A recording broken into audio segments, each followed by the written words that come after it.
Je suis heureuse que vous soyez avec moi aujourd'hui. Restez jusqu'à la fin et laissez un commentaire pour me dire de quelle ville vous regardez. L'appel est arrivé un mardi après-midi d'octobre pendant que je corrigeais des copies à ma table de cuisine. Les vieilles habitudes de 32 ans d'enseignement ne disparaissent pas simplement quand on prend sa retraite. La voix à l'autre bout était calme et professionnelle, comme les avocats ont toujours l'air quand ils sont sur le point de bouleverser votre monde. Madame Harmon ? C'est Paul Ellison, avocat successoral pour la succession de Gerald Harmon. Il fit une pause. Votre frère est décédé jeudi dernier au Tucson Medical Center. Je suis vraiment désolé pour votre perte. J'ai posé mon stylo rouge. Gerald. Mon frère aîné de 4 ans.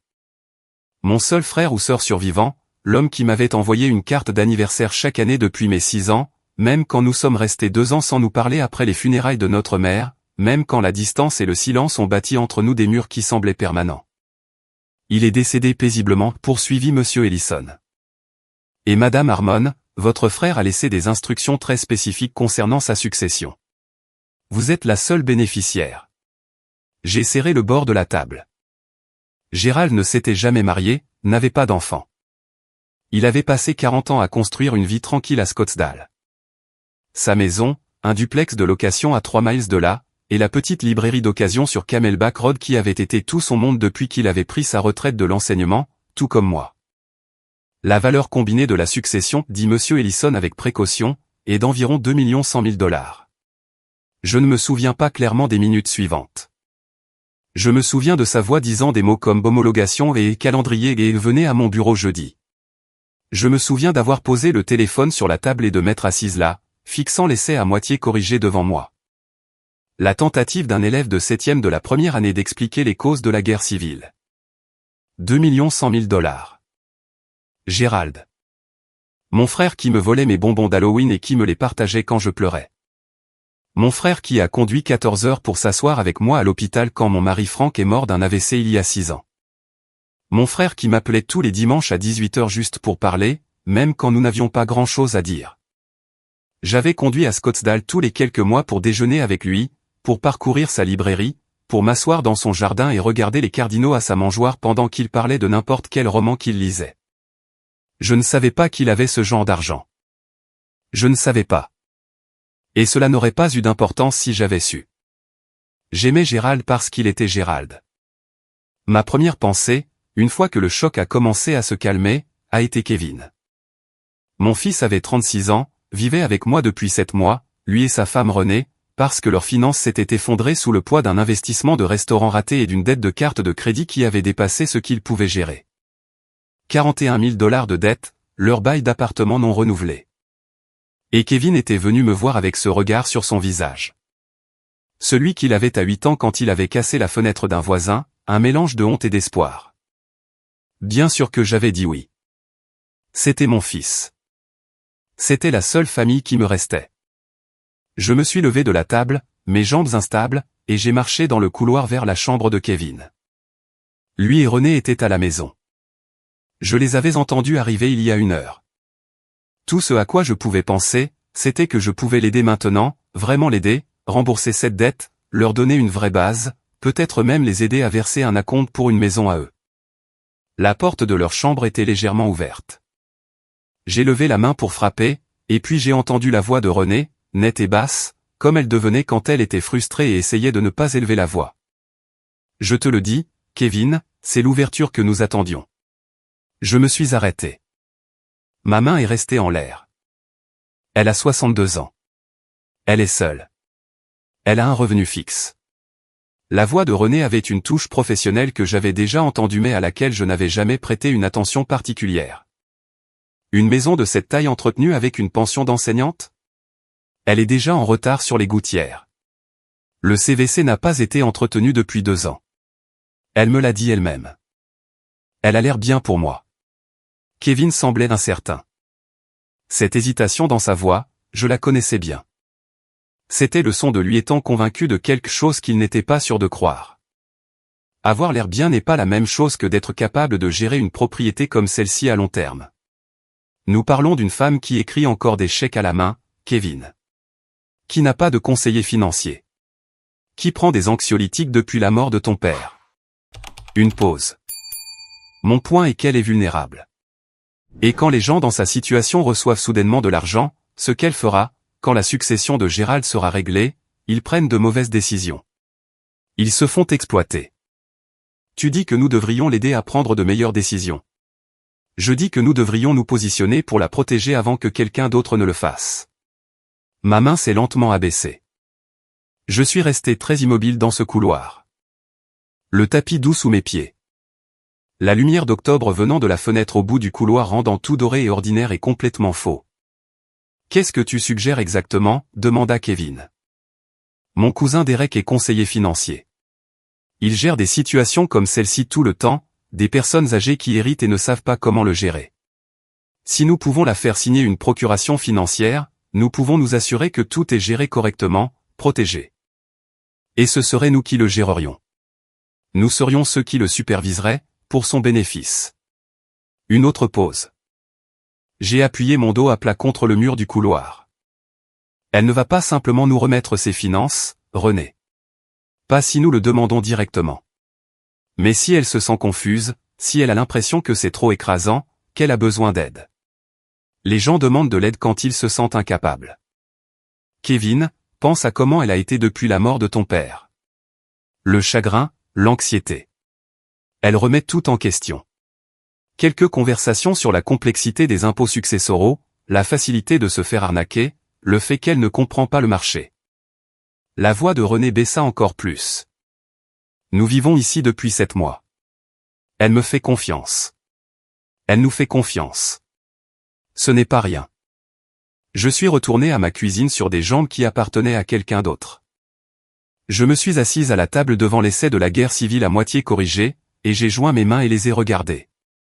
62 ans, 32 ans à enseigner aux enfants des autres à penser de manière critique, à interroger les sources, à reconnaître la manipulation quand ils la voyaient. Et ma belle-fille venait de dire à mon fils, dans ma maison, que j'étais suffisamment vulnérable pour être exploité. Je me suis donné 10 minutes pour ressentir ce que je ressentais.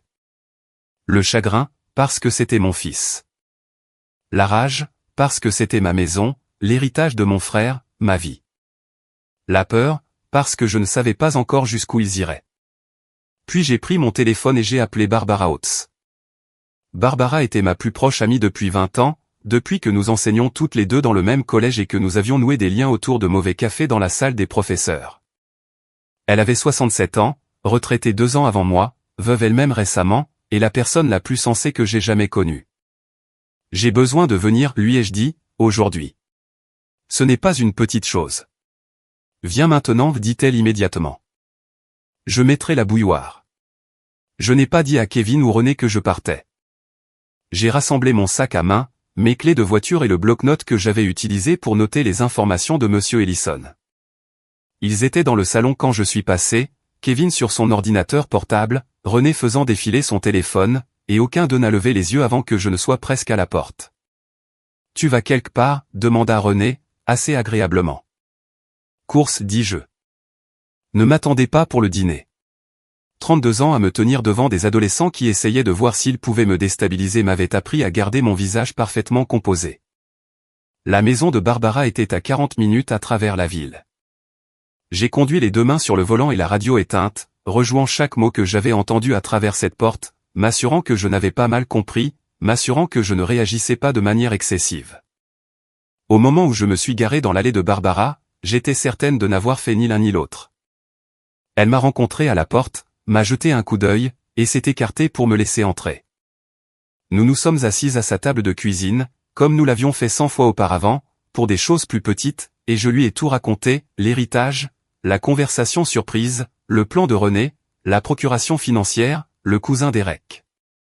La stratégie pour me faire sentir confuse et dépassée.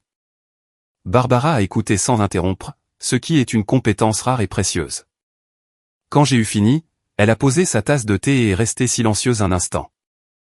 Elle va agir vite, dit Barbara finalement. Si tu viens d'hériter, elle sait que la fenêtre est étroite avant que les choses ne soient légalement structurées. Je sais. Tu as besoin d'un avocat. Pas la semaine prochaine. Barbara se leva, ouvrit le tiroir à côté de son réfrigérateur, et revint avec une carte de visite. Janet Marsh. Elle s'occupe du droit des successions et du droit des aînés. Elle a aidé ma sœur quand les beaux-enfants de ma sœur ont essayé de contester le testament de Robert. Elle est vive, elle est rapide, et elle ne tolère pas les bêtises. Barbara a fait glisser la carte sur la table. Appelle-la demain matin à 8 heures. J'ai tourné la carte dans mes mains. Kevin n'a pas dit non, dis-je. Il a hésité, mais il n'a pas dit non. Je sais. C'est mon fils, Barbara. Je le sais aussi. S. A voix était douce. Mais, Maggie Dorothy, tu ne peux pas attendre de voir de quel côté il tombe. Tu te protèges d'abord, ensuite tu gères le reste. Je suis resté 2 heures. Barbara m'a donné de la soupe et ne m'a pas laissé partir avant de m'avoir expliqué quoi faire à court terme. Ne rien dire à Kevin ou René. Ne prendre aucune décision financière. Appeler Janet Marsh dès le matin. Allez voir Monsieur Allison comme prévu jeudi avec l'esprit clair. Ne pas leur laisser voir que je savais. Le trajet de retour fut sombre et silencieux. Quand je suis entré, Kevin faisait la vaisselle et René lisait sur le canapé et tout semblait si complètement normal que pendant un moment terrible, j'ai presque réussi à me convaincre que j'avais imaginé tout cela. Puis René a levé les yeux et m'a souri avec cette chaleur particulière qu'elle avait toujours eue. Cette qualité de vous faire sentir que vous étiez la personne la plus importante dans la pièce. Et je l'ai reconnue pour ce qu'elle était. J'ai souri en retour. 32 ans d'enseignement. J'ai appelé Janet Marsh à 8 heures le lendemain matin, debout dans mon jardin avec une tasse de café, regardant le cardinal qui venait à ma mangeoire tous les jours, le même.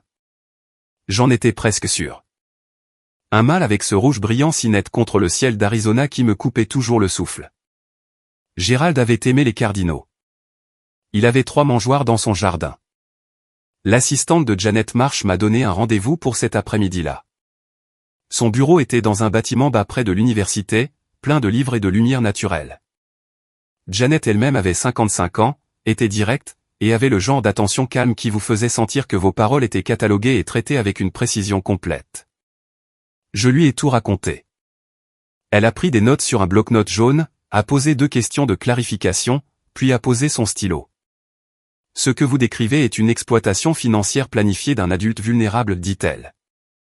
Qu'ils utilisent ou non ce langage exact, l'intention est d'utiliser votre confiance et votre état émotionnel pour prendre le contrôle d'actifs qui vous appartiennent. C'est de l'abus financier envers les personnes âgées selon la loi de l'Arizona.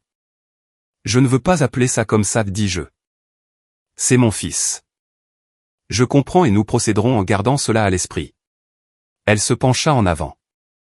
Mais, Dorothy, je dois vous faire comprendre que ce que vous voulez idéalement ne change pas ce que nous devons faire pour vous protéger. Ce sont 2 voies distinctes. Elle a exposé le plan de la même manière que les bons enseignants exposent une leçon, claire, logique, avec les informations les plus importantes au premier plan. Premièrement, l'héritage irait directement dans un trust irrévocable avant qu'aucun de ces éléments ne soit transféré sur mes comptes. La maison de Gérald, le duplex, la librairie, tout serait protégé. Personne ne pourrait y accéder sans mes instructions écrites explicites. Deuxièmement, j'exécuterai une nouvelle procuration durable désignant Barbara comme mon mandataire, et non Kevin, ni personne de son foyer. Troisièmement, je mettrai entièrement à jour mon testament. Qu'en est-il de la procuration financière que René veut que je signe, demandai-je. Vous ne signerez rien de ce que Derek Morrison vous présentera, dit Janet platement. Et j'aimerais en savoir plus sur lui. Puis-je avoir votre permission pour effectuer une vérification de ses antécédents? Oui, dis-je. S'il vous plaît. Jeudi matin, je me suis assise dans le bureau de Paul Ellison et j'ai formellement accepté la succession de Gérald, avec Janet Marsh assise à mes côtés. Monsieur Ellison était un homme gentil d'une 60aine d'années qui connaissait Gérald depuis des années.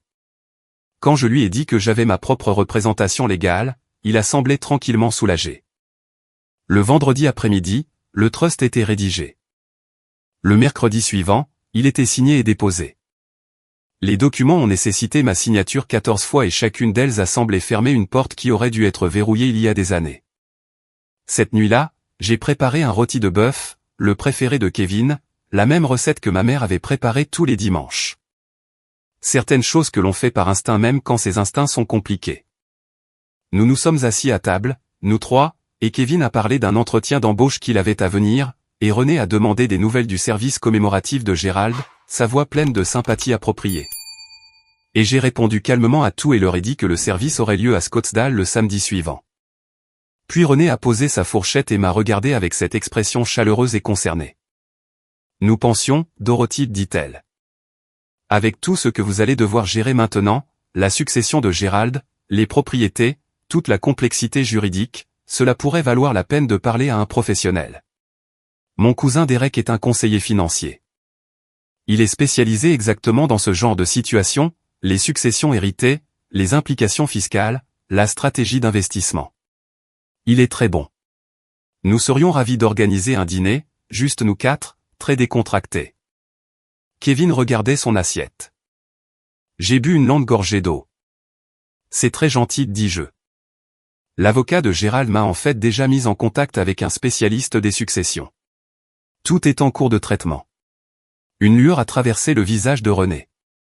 Juste une seconde. Oh, c'est merveilleux, dit-elle. Néanmoins, il pourrait être bon d'avoir un deuxième avis. Derek est de la famille. Il est de votre famille, dis-je doucement. Mais, j'apprécie l'idée. Après le dîner, Kevin a aidé à débarrasser la table. Nous nous sommes tenus ensemble devant l'évier et il était silencieux comme il l'était quand quelque chose le travaillait.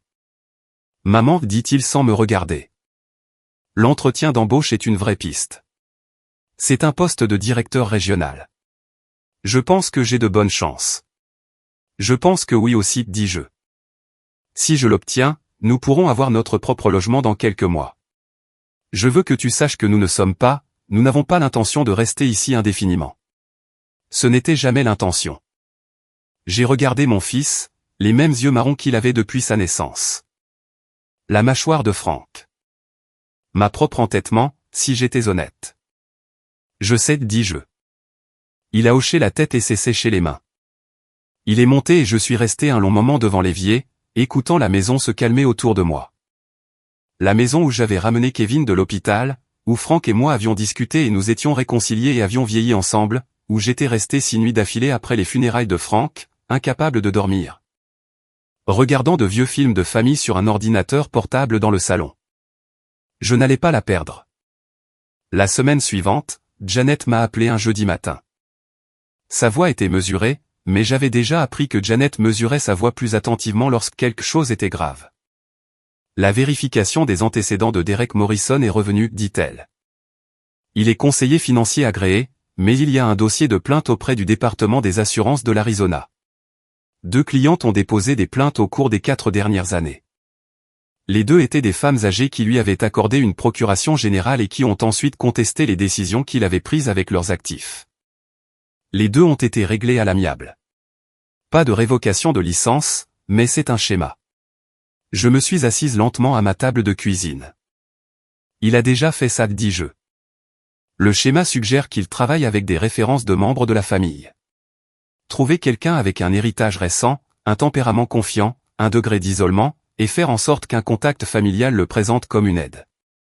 Elle a fait une pause. Dorothy, René ne connaît peut-être pas l'étendue de ce que Derek fait ou elle le sait exactement. Je ne peux pas le déterminer à partir des documents seuls. Que pouvons-nous faire? J'ai déjà partagé cela avec un collègue du bureau du procureur général de l'État. Avec votre consentement, j'aimerais déposer un rapport officiel. Ce ne sera pas immédiat, mais cela crée un dossier. Si Derek Morrison vous approche à nouveau à titre professionnel, nous avons des documents. Déposez-le, dis-je. Je veux aussi que vous fassiez quelque chose qui pourrait vous sembler inconfortable. J'ai besoin que vous ayez une conversation directe avec votre fils sur ce que vous avez entendu. Pas conflictuel, pas accusateur, mais Kevin doit comprendre la situation clairement et il doit faire un choix. J'ai réfléchi à cela le reste de la journée. Ce soir-là, après que René ait dit qu'elle rencontrait une amie pour dîner et ait quitté la maison, j'ai frappé à l'encadrement de la porte du salon où Kevin était assis. Pouvons-nous parler? Juste nous deux. Il leva les yeux. Quelque chose dans mon visage le fit fermer son ordinateur portable immédiatement. Nous nous sommes assis face à face dans le salon, dans les fauteuils que Frank et moi avions choisis ensemble lors d'une vente aux enchères il y a 20 ans, et j'ai raconté à mon fils ce que j'avais entendu à travers la porte de sa chambre. Je ne l'ai pas dramatisé. Je n'ai pas accusé. Je l'ai récité comme je récitais des faits historiques aux élèves de 7e année, clairement, sans commentaire, puis j'ai attendu. Kevin pâlit. Non pas la pâleur de quelqu'un pris sur le fait, mais la pâleur de quelqu'un qui entend quelque chose exposé devant lui et en reconnaît la forme pour la première fois. Maman. Laisse-moi finir. J'ai joint mes mains sur mes genoux. J'ai également fait enquêter sur Derek Morrison. Il a 2 plaintes antérieures de femmes âgées qui lui ont donné procuration. Le schéma est le même. Le silence s'est étiré. Kevin a pressé ses mains sur son visage et les a maintenues. Je ne savais pas pour l'histoire de Derek, dit-il, la voix étouffée. Je te jure que je ne savais pas. Je te crois. Il baissa les mains. Ses yeux étaient rouges. Mais, je l'ai entendu dire ces choses, maman, dans notre chambre avant qu'elle ne te mentionne Derek. Je l'ai entendu dire que tu étais vulnérable, que c'était une ouverture. Je me suis dit qu'elle était juste stratégique, qu'elle voulait vraiment t'aider, que je le lisais mal. Il secoua la tête. Je savais. Je savais que c'était faux et je me suis convaincu que ça ne l'était pas. Le chagrin sur son visage était réel. Je connaissais ce garçon avant qu'il ne puisse marcher. Je savais à quoi ressemblait la sincérité sur lui. Pourquoi, demandai-je doucement. Aide-moi à comprendre. Il a mis beaucoup de temps à répondre. Quand il l'a fait, il regardait ses mains. Après la mort de papa, je t'ai vu t'effondrer et je n'ai pas pu arranger ça. Je suis venu 3 fois par semaine et je me suis assis avec toi et je me suis assuré que tu mangeais et je me sentais complètement inutile. Et puis j'ai ouvert le restaurant. Et Renée avait toutes ses idées et elle était si certaine et j'ai pensé, enfin je peux construire quelque chose, réparer quelque chose. Il déglutit. Elle me donne l'impression que je peux réparer des choses, même quand la chose qu'elle veut que je répare, c'est ça, notre situation, mon échec. Tu n'es pas un échec. Je dois 41 000 $, maman. J'ai 36 ans et je vis avec ma mère. Ton père et moi avions 38 ans avant d'arrêter de vivre de salaire en salaire, dis-je. Ce n'est pas un échec. C'est une période difficile. Il me regarda finalement. J'aurais dû dire non au moment où elle a commencé à parler de ton argent la première fois au lieu de laisser cela continuer, je ne sais pas depuis combien de temps elle planifie ça. Ça n'a plus d'importance maintenant. Je me suis penché en avant. Kevin, j'ai besoin de savoir où tu en es. Il n'a pas hésité. Avec toi, sans question, sans condition, tout ce que tu auras besoin que je fasse. Janet Marsh veut une déclaration écrite de ta part sur ce que tu as entendu Renée dire à propos de la proposition de Derek Morrison. C'est fait. J'irai demain. Et Kevin, j'ai fait une pause, tu devrais réfléchir attentivement à ton mariage, non pas parce que je te demande de la quitter, mais parce que ce qu'elle prévoyait de faire, qu'elle connaisse l'histoire de Derek ou non, te dit quelque chose sur la façon dont elle te voit. Comme un outil pour un plan, et non comme un partenaire. Il a hoché la tête lentement. Et je pouvais le voir tourner cela dans sa tête, le poids de cela s'installant. Nous sommes restés un moment dans le salon silencieux. La nuit d'octobre pressant contre les fenêtres. Le cardinal ne venait pas la nuit, mais je pouvais voir sa mangeoire de là où j'étais assise, suspendue immobile dans l'obscurité. Gérald m'avait donné cette mangeoire 2 Noëls auparavant. Kevin est resté à la maison cette nuit-là et a dit à Renée qu'on lui avait proposé des heures supplémentaires à son emploi actuel et qu'il était allé chez son superviseur pour en discuter. Je ne sais pas si elle l'a cru. Cela n'avait pas beaucoup d'importance. 2 semaines après ma conversation avec Kevin, Janet m'a appelé avec des nouvelles. Renée et Derek Morrison ont déposé une plainte auprès des services de protection des adultes ce matin, dit-elle, et sa voix était très contrôlée. Ils ont allégué que vous montrez des signes de déclin cognitif et que vous êtes manipulé financièrement par votre avocate, c'est-à-dire moi et votre amie Barbara. Ils ont cité vos anxiolytiques, votre récent deuil, et ce qu'ils décrivent comme des décisions financières secrètes soudaines. Je me suis assise sur ma terrasse arrière, le téléphone pressé contre mon oreille, le soleil du matin chaud sur mon visage. Et j'ai regardé un lézard traverser les dalles devant moi. Qu'est-ce que cela signifie, demandai-je. Cela signifie qu'un travailleur social de l'APS sera assigné pour évaluer votre situation.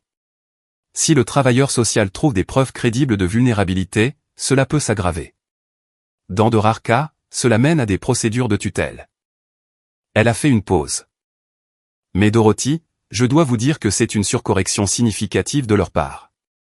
Nous avons votre évaluation cognitive du docteur Suzanne Reeves de la semaine dernière. Nous avons vos documents de fiducie démontrant une planification financière méthodique et rationnelle. Nous avons la déclaration écrite de Kevin et nous avons le dossier de plainte sur Derek Morrison. Sa voix a changé et j'ai entendu quelque chose comme de la satisfaction sous le calme professionnel. Quand l'APS verra ce dossier, ils ne trouveront pas ce que René et Derek espéraient. Elle avait raison. La travailleuse sociale de l'APS était une femme nommée Gloria, d'environ 40 ans, minutieuse et gentille. Elle est venue chez moi, s'est assise avec moi pendant 2 heures, a examiné mes documents, a parlé avec Barbara par téléphone, et a lu la déclaration de Kevin. Elle m'a posé des questions prudentes et je leur ai répondu directement. J'ai décrit mes décisions financières, mon équipe juridique, mes raisons pour chaque choix. À la fin, Gloria a refermé son bloc-notes et m'a regardé avec l'expression de quelqu'un qui fait ce travail depuis assez longtemps pour savoir exactement ce qu'elle regarde. Madame Harmon, dit-elle, vous êtes clairement une adulte compétente prenant des décisions bien réfléchies pour protéger vos biens. C'est le contraire de l'exploitation. Elle se leva pour partir. Je vais clôturer cette référence comme non fondée et je vais noter dans le dossier que la référence semble avoir été déposée de mauvaise foi. La porte s'était à peine refermée derrière elle que mon téléphone a sonné. Kevin. René vient de me dire qu'elle a déposé le rapport de l'APS, dit-il. Sa voix était plate d'une manière que je n'avais jamais entendue auparavant.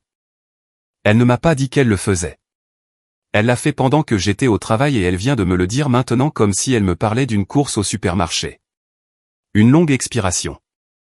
Je rencontre un avocat spécialisé dans les divorces demain, maman. J'aurais dû faire ça il y a des mois.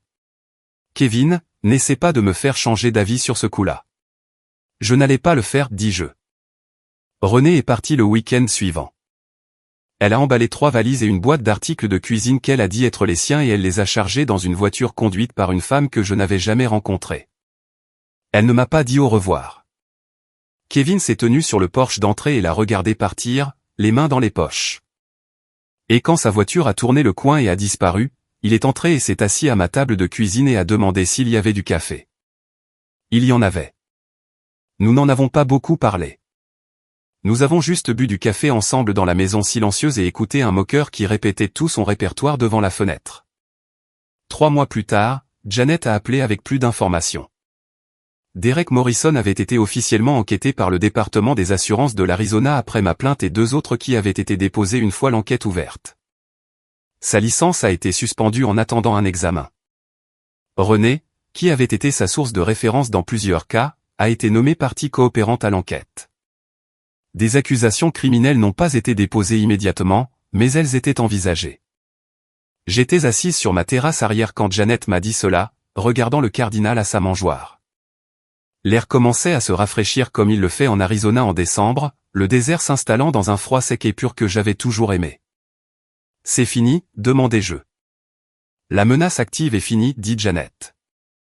Le processus légal prendra du temps, mais personne ne peut toucher à vos biens, à votre maison, à votre autonomie. Vous êtes entièrement protégé. Kevin a obtenu le poste de directeur régional en novembre. Il me l'a dit au dîner et pour la première fois depuis qu'il était rentré chez moi, il ressemblait à lui-même, la version que j'avais connue avant le restaurant, avant la dette, avant René. Plus léger, moins prêt à l'impact. Je veux trouver mon propre logement d'ici février, dit-il. Cela me semble tout à fait juste, dis-je. Et maman, il marqua une pause, quand je serai installé, quand le divorce sera prononcé et que je serai de nouveau sur pied, je veux aider avec la librairie de Gérald, pas financièrement. Je ne veux pas ton argent, mais la boutique a besoin de quelqu'un pour la gérer et j'ai examiné les listes d'inventaire de Gérald et il y a quelque chose là-dedans, quelque chose qui vaut la peine d'être préservé. Il leva les yeux. Il a construit quelque chose de bien. J'aimerais aider à le maintenir en vie. J'ai pensé à Gérald et à cette boutique, aux gilets en laine et aux lunettes de lecture, à la façon dont il savait exactement où se trouvait chaque livre, à la façon dont il parlait aux clients comme s'ils étaient de vieux amis venus prendre des nouvelles. Il aurait adoré ça, dis-je. Le jour où Kevin a emménagé dans son appartement, je l'ai aidé à porter des cartons. Barbara est venue aussi, et nous 3 avons assemblé une bibliothèque qui a pris 45 minutes et un usage très créatif du langage de Barbara quand un support a refusé de coopérer. Kevin a commandé des pizzas et nous nous sommes assis sur son sol au milieu de cartons à moitié déballés et avons mangé directement de la boîte. Et à un moment donné, Kevin a mis une playlist qui s'est avérée être presque entièrement composée de chansons des années 90 et Barbara et moi avons chanté des choses que nous n'avions absolument aucune raison de connaître par cœur. En rentrant chez moi ce soir-là, j'ai pris le chemin le plus long, en passant devant la librairie de Gérald. Les lumières étaient éteintes et une pancarte manuscrite dans la vitrine disait « Réouverture le 2 janvier ». Kevin avait déjà parlé au personnel à temps partiel pour qu'il reste, avait déjà rencontré le comptable, avait déjà commencé à faire une liste des sections à réapprovisionner. Je me suis garé et je suis resté un instant dans la voiture, regardant la boutique, la pancarte que Gérald avait faite lui-même il y a 20 ans, en bois foncé avec des lettres dorées, Harmonious Books. La vitrine qu'il changeait chaque mois sans faute. Le paillasson usé, les gens bien lus sont les bienvenus. J'ai repensé au matin de l'appel téléphonique, à ma première pensée qui avait été Kevin, à la façon dont j'avais marché dans ce couloir prêt à donner tout ce que j'avais pour aider mon fils, et à la façon dont une porte légèrement ouverte avait tout changé. Je ne regrettais pas d'avoir entendu par hasard.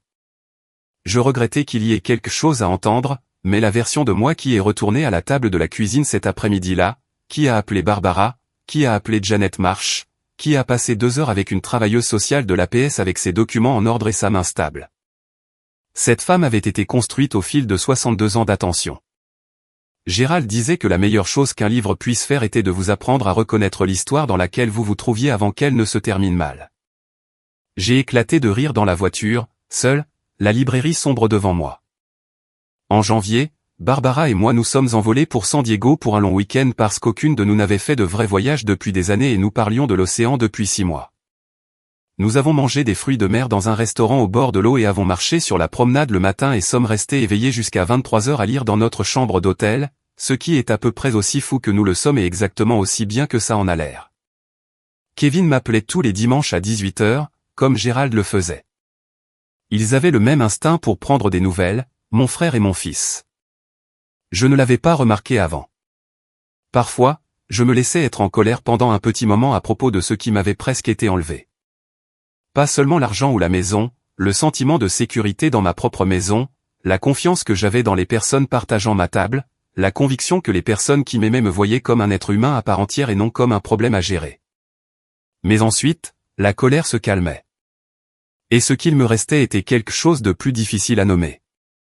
Une sorte de clarté, le même sentiment que j'avais après une conférence difficile avec les parents lorsque j'avais dit la vérité et non la chose facile et que les 2 personnes dans la pièce s'en portaient mieux. Je savais qui j'étais maintenant d'une manière que je n'avais pas connue clairement avant tout cela. Pas la veuve endeuillée que Frank avait laissée derrière lui, pas la femme vieillissante que sa belle-fille avait essayé de diriger. J'avais 62 ans et j'avais protégé l'héritage de mon frère et ma propre vie avec tous les outils à ma disposition et j'étais toujours debout dans la librairie un samedi matin, regardant Kevin aider un adolescent à trouver un exemplaire d'occasion d'un roman de Steinbeck. Et le cardinal était toujours à la mangeoire quand je suis rentré à la maison. La lettre de Gérald, celle que Monsieur Ellison m'avait lue lors de ce premier appel, disait « Prends soin de toi comme tu as toujours pris soin des autres ». Il m'a fallu 6 décennies, mais j'apprends. Certains jours sont plus difficiles que d'autres. Certaines nuits, je cherche encore Frank par habitude et certains dimanches soirs à 18 heures, le téléphone ne sonne pas et ne sonnera plus jamais. Et le chagrin de cela est encore assez frais pour me surprendre. Mais je suis là. Ma maison est à moi. La boutique de mon frère a une file d'attente le premier samedi de chaque mois pour le club de lecture que Kevin a commencé. Barbara m'apprend à jouer aux échecs, ce qui se passe mal, mais de manière divertissante.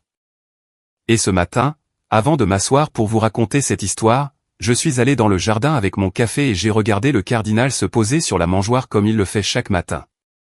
Ce flash de rouge si certain, si décomplexé, comme s'il savait exactement où il appartient. Je sais aussi où j'appartiens. Merci d'avoir été là avec moi aujourd'hui. Si cette histoire vous a touché, partagez-la avec quelqu'un qui pourrait avoir besoin de l'entendre et laissez-moi un commentaire, dites-moi de quelle ville vous regardez.